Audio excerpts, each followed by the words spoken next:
யோசேப்பும் நிக்கதேமு என்பவரும் தூய வெள்ளை துணியால் இயேசுவின் உடலை சுற்றி நறுமணப் பொருட்களை தூவி அருகே இருந்த புதிய கல்லறையில் அடக்கம் செய்து அதன் மேல் ஒரு கல்லை வைத்து மூடிச் சென்றனர்.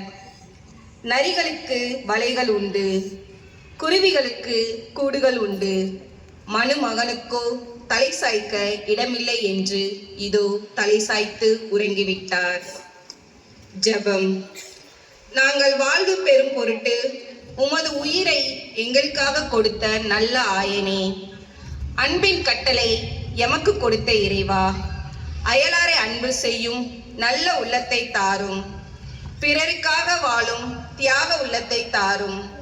அனாதைகள், ஆதரவற்றோர், நோயுற்றோர், துயருற்றோர் இவர்களை தேடிச் சென்று ஆதரவு கரம் நீட்டும் உள்ள உறுதியை தாரும். எங்கள் நிம்மதியை இவ்வுலகின் மாயைகள் தேடாமல் உயிருள்ள உமது வார்த்தைகளில் தேட வரம் தாரும். எங்கள் இதயத்தின் எண்ணங்கள், ஏக்கங்கள், விண்ணப்பங்கள் உமது பாதத்தில் வைக்கின்றோம். உமது சித்தம் எங்களது பாக்கியம். உமது சிலுவை பாடுகளில் பங்கேற்ற நாங்கள் நிலையில்லா இவ்வுலக வாழ்வை நாடாமல் நித்திய வாழ்வை நாடிச் செல்ல அருள் புரியும். ஆமேன். எங்கள் பேரை